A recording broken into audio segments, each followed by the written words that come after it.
ابو حازم سلمہ بن دینار نے بیان کیا ان سے سہل بن سعد سعدی رضی اللہ عنہ نے کہ نبی کریم صلی اللہ علیہ وسلم نے فرمایا، جس نے مجھے اپنے دونوں پاؤں کے درمیان یعنی شرمگاہ کی اور اپنے دونوں جبڑوں کے درمیان یعنی زبان کی ضمانت دے دی تو میں اسے جنت میں جانے کا بھروسہ دلاتا ہوں۔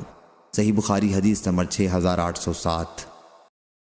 حضرت انس رضی اللہ عنہ نے خبر دی کہ میں تم سے ایک ایسی حدیث بیان کروں گا کہ میرے بعد کوئی اسے نہیں بیان کرے گا۔ میں نے یہ حدیث نبی کریم صلی اللہ علیہ وسلم سے سنی ہے۔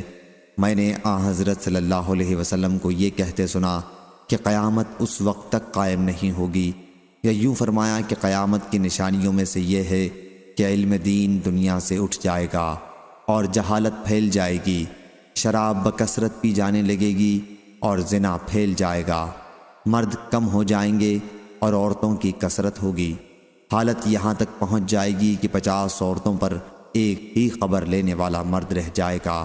صحیح بخاری حدیث نمبر 6808۔ ابن عباس رضی اللہ عنہ نے بیان کیا کہ رسول اللہ صلی اللہ علیہ وسلم نے فرمایا، بندہ جب زنا کرتا ہے تو وہ مومن نہیں رہتا، بندہ جب چوری کرتا ہے تو وہ مومن نہیں رہتا، اور بندہ جب شراب پیتا ہے تو وہ مومن نہیں رہتا، اور جب وہ قتل ناحق کرتا ہے تو وہ مومن نہیں رہتا۔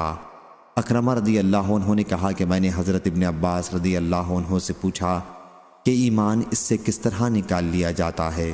آپ رضی اللہ عنہ نے فرمایا کہ وہ اس طرح اور اس وقت آپ نے اپنی انگلیوں کو دوسرے ہاتھ کی انگلیوں میں ڈال کر پھر الگ کر لیا، پھر اگر وہ توبہ کر لیتا ہے تو ایمان اس کے پاس لوٹ آتا ہے، اس طرح اور آپ نے اپنی انگلیوں کو دوسرے ہاتھ کی انگلیوں میں ڈالا۔ صحیح بخاری حدیث نمبر 6809۔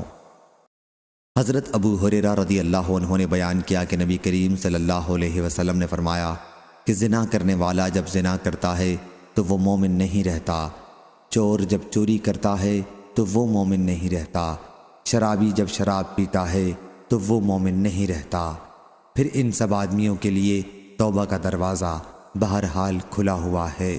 صحیح بخاری حدیث نمبر 6810۔ حضرت عبداللہ بن مسعود رضی اللہ عنہ نے بیان کیا کہ میں نے پوچھا، یا رسول اللہ صلی اللہ علیہ وسلم، کون سا گناہ سب سے بڑا ہے؟ فرمایا یہ کہ تم اللہ کا کسی کو شریک بناؤ حالانکہ اسی نے تمہیں پیدا کیا ہے۔ میں نے پوچھا اس کے بعد؟ فرمایا یہ کہ تم اپنی اولاد کو اس خطرے سے مار ڈالو کہ وہ تمہارے کھانے میں تمہارے ساتھ شریک ہوگی۔ میں نے پوچھا اس کے بعد؟ فرمایا یہ کہ تم اپنے پڑوسی کی بیوی سے زنا کرو۔